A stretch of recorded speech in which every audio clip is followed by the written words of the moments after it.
အားလုံးပဲမင်္ဂလာပါ Blog Barmis ကနေပြီးတော့ပြန်လည်ကြိုဆိုလိုက်ပါရစေကျွန်တော်တို့2026မှာဒီ crypto လောကတွေကိုမဝင်ခင်မှာတည်ထားရမယ်ကျွန်တော်တို့ scammer တွေအကြောင်းကိုကျွန်တော်ဒီဗီဒီယိုမှာပြပြပေးသွားမှာဖြစ်ပါတယ် scammer တွေဆိုတာကတော့ကျွန်တော်တို့ online ဘက်မှာလူတွေကိုလိုက်လိမ်တဲ့သူတွေကိုပေါ့နော်ပြောချင်တာပေါ့ကျွန်တော်ရဲ့ Blog Barmis group ထဲမှာဆိုရင်လည်းအရင်နေ့ကဒါ scam ခံရတဲ့သူတွေလာပြောတာရှိရပေါ့နော်လိမ်တဲ့သူတွေကလည်းနိုင်ငံခြားသူတွေမဟုတ်ဘူးပေါ့နော်မြန်မာအချင်းချင်းလိမ်ကြတာပေါ့နော်အဲ့တော့ကျွန်တော်တို့အနေနဲ့ကဒီလိုမျိုးလိမ်လာတဲ့အခါမှာဘယ်လိုမျိုးကာကွယ်ရမလဲပြီးတော့ဒီလိုမျိုး crypto အကြောင်းကိုအခုမှစပြီးလေ့လာနေတဲ့သူတွေကိုသူတို့ကပို့ပြီးတော့targetထားတာများရပေါ့နော်အဲ့တော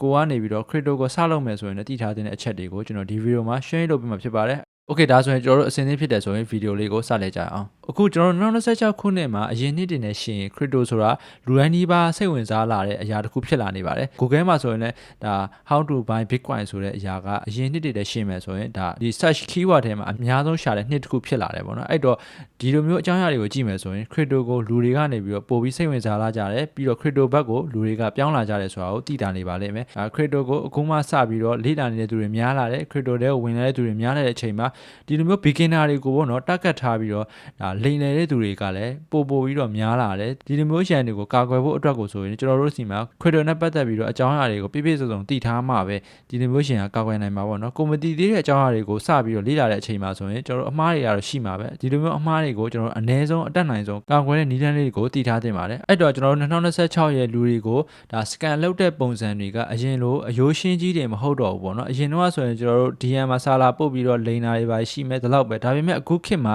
ဒါနောက်ထပ်နည်းပညာတွေပေါ့နော် international မှာဒါ scan လုပ်တဲ့နည်းလမ်းတွေပေါ့ဗျာအဲ့တော့ဒီလိုမျိုးနည်းလမ်းတွေက AI တွေသုံးတယ် deepfake နည်းပညာပေါ့နော် deepfake ဆိုတာကတော့ကျွန်တော်တို့မျက်နှာကိုတခြား influencer တယောက်ကျွန်တော် CEO တယောက်ပုံစံပြောင်းပြီးတော့လုံးဝကိုမတိတာတဲ့ပုံစံနဲ့ deepfake နည်းပညာကိုသုံးပြီးတော့ဒါပညာသားပါလိမ်လာကြတာပဲဖြစ်ပါတယ် Okay ဒါဆိုရင်ကျွန်တော် slide 2ကိုတွားလိုက်ကြအောင်ပထမဆုံးအနေနဲ့ကျွန်တော်အရင်ဆုံးပြောရမယ်ဆိုရင်ဒါ AI deepfake scan တွေပါဒီလိုမျိုးနည်းပညာတွေက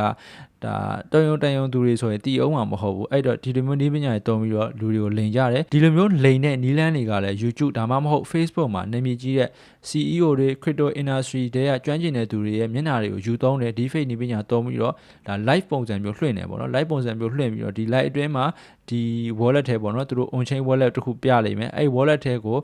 coin တစ်ခုပို့လာရင် coin အဲ့ coin ပို့လာတဲ့ coin ရဲ့နှစ်ဆကိုပြန်ပေးမယ်ဆိုပြီးတော့ဒီလိုမျိုးလိမ်ကြတယ်ပေါ့နော်ဒီလိုမျိုး AI နဲ့ CEO နာမည်ရှိတဲ့သူတွေရဲ့ရုပ်ရောအတန်မှာတူအောင်ဖန်တီးထားပြီးတော့ဒါလိမ်တာပေါ့နော်အဲ့တော့ဒီနေရာမှာတည်ထားတင်တာကကိုယ့်ဘက်ကနေပြီးတော့ပေါ့နော်နာမည်ကြီးတဲ့သူတွေကဘယ်တော့မှမိတ်ဆွေစီကနေပြီးတော့ပတ်စံကိုအလကားတောင်းပြီးတော့ပြန်ပေးမှလည်းမဟုတ်ပါဘူးပြီးတော့ပတ်စံလည်းဘယ်တော့မှသူတို့ကလာတောင်းမှာမဟုတ်ပါဘူးအဲ့တော့ဒီလိုမျိုးနာမည်ကြီးတဲ့အမှုပညာရှင်တွေဒါ live လွှင့်နေတာပဲဖြစ်ဖြစ်သူတို့ video တင်ထားရပဲဖြစ်ဖြစ်တခြားကြည့်မယ်ဆိုရင်သူတို့ရဲ့ account နဲ့ဝင်ကြည့်ပေါ့နော်သူတို့ account စစ်ဟုတ်မဟုတ် follower အများကြီးရှိတာ follower နည်းနည်းလေးပဲရှိတာဆိုတာဒီလိုမျိုးဝင်ကြည့်ဒီဟာတွေကိုကြည့်ပြီးတော့ပဲကျွန်တော်ဆုံးဖြတ်လို့ရမှာမယ်ပြီးတော့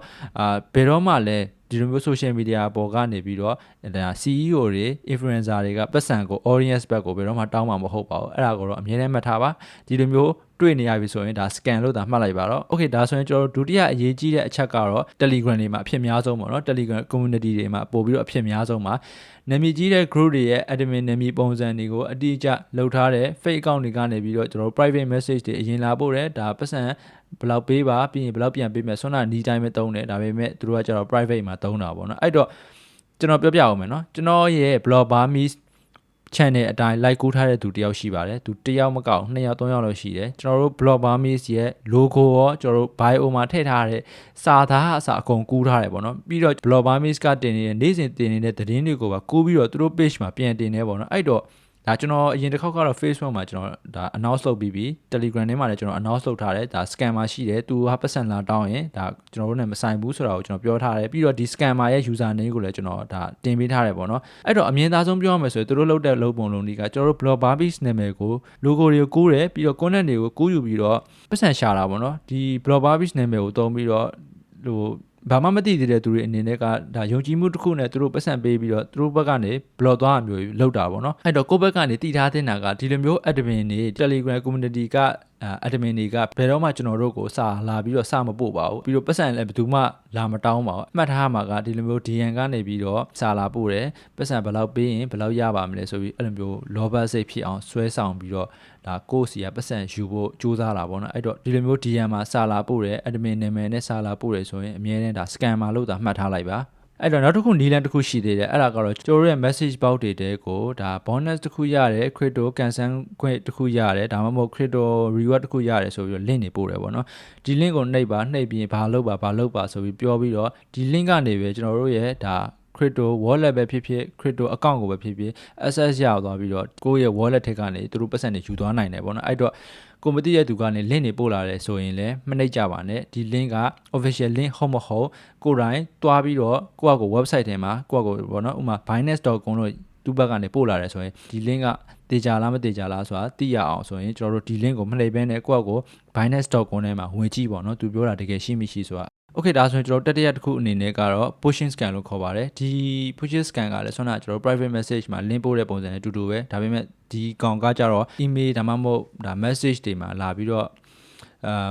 link တွေပို့တာပေါ့နော်ဒီ link ကလည်းဒီလိုမျိုးပေါ့နော်ကိုပိုင်ဆိုင်တဲ့ wallet တစ်ခုနဲ့ဆင်တူတဲ့ပုံစံမျိုးပို့ပြီးတော့ဒီ website ကအစားပေါ့နော်ကျွန်တော်ဆင်တူအောင်လုပ်ထားပြီးတော့ဒါကျွန်တော်တို့ရဲ့ wallet ရဲ့ seed phrase တွေကိုရိုက်ခိုင်းတာပေါ့နော်ဒီစကား web 12လုံးရိုက်ပြီးတော့ဒါ update လုပ်ပါညာဆိုပြီးတော့ဒီလိုမျို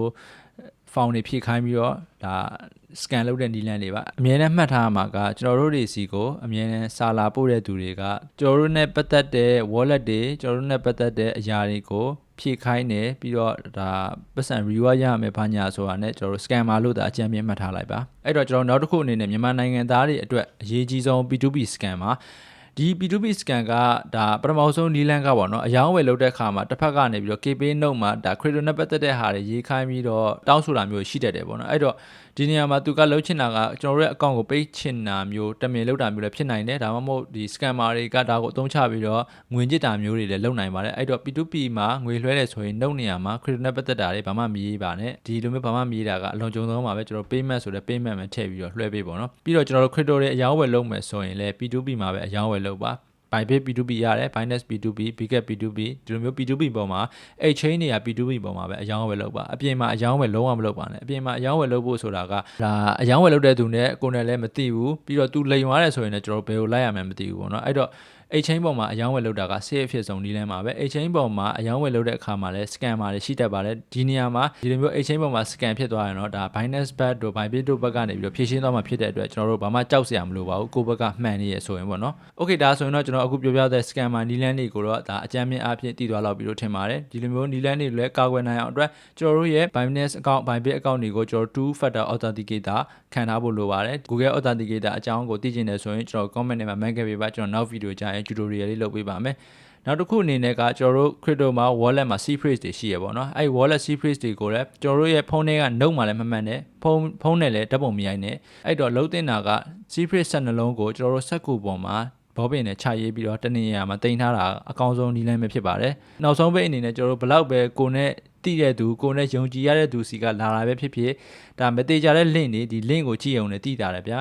ဒီလိုမျိုး scammer link နဲ့ပတ်သက်နေတဲ့ link မျိုးတွေဆိုရင်ဒါလုံးဝမနှိပ်ဘဲနဲ့ကျွန်တော်တို့ official website ကိုအရင်တော့ကိုယ်တိုင်သွားရှာကြည့်တင်တာကအကောင်းဆုံးနည်းလမ်းပဲဖြစ်ပါတယ် Okay ဒါဆိုရင်ကျွန်တော်နောက်ဆုံးပဲအနေနဲ့ပြောချင်တာကတော့crypto မှာအကောင်းဆုံးကာကွယ်မှုကတော့ဘ ഹു တုတာပဲဖြစ်ပါတယ်ဒီတစ်ဖက်ကလူကကွိုင်ဝယ်ရင်မနေ့ဖြန်နှစ်ဆတက်မယ်လို့ပြောလာရင်အဲ့ဒါ scan လို့ချက်ချင်းတွေးလိုက်ပါပြီးတော့ကျွန်တော် crypto မှာအမြန်ချမ်းသာတဲ့နည်းလမ်းဆိုတာလည်းမရှိပါဘူးစနစ်တကျလေ့လာပြီးရင်းနှီးမြှုပ်နှံသူတွေကသာရေရှည်မှာအောင်မြင်ကြတာပဲဖြစ်ပါတယ်လောဘကတင့်ကိုမျက်စိကွယ်စီတတ်တာမလို့ဘယ်ရာကိုမဆိုမလုပ်ခင်ကိုယ်တိုင်တေချာလေ့လာသင့်ပါတယ်ကိုယ့်ဘက်ကနေလည်းအမြန်နဲ့ knowledge တွေရှိအောင်လေ့လာနေပါလို့ကျွန်တော်အကြံပေးပါတယ် Okay ဒါဆိုရင်ကျွန်တော်တို့ Broadbamis family မှာလည်းအခုလို scan တွေတတိထားမဲ့အချက်လက်တွေကိုအမြန်နဲ့ update တွေလုပ်ပေးနေပါတယ် scammer တွေတွေ့ရဆိုရင်ကျွန်တော် announcement လုပ်ပေးပါတယ်အဲ့တော့ကျွန်တော်တို့ crypto လုံးနေတဲ့သူတွေရော crypto ကိုအခုမှစတည်တဲ့သူတွေအနေနဲ့ကော scammer တွေရန်ကနေကင်ဝင်ပြီးတော့လုံလုံခြုံခြုံနဲ့ crypto မှာအယောင်းဝယ်လုပ်နိုင်ကြပါစေဒီဗီဒီယိုလေးကိုကြိုက်တယ်ဆိုရင်လည်း like and subscribe လုပ်ပေးဖို့မမေ့ပါနဲ့အားလုံးပဲလုံခြုံစိတ်ချစွာနဲ့ရင်းနှီးမြှုပ်နှံမှုလုပ်နိုင်ကြပါစေမင်္ဂလာရှိသောနေ့လေးကိုလည်းပန်းသန်းကြပါသည်ခင်ဗျာ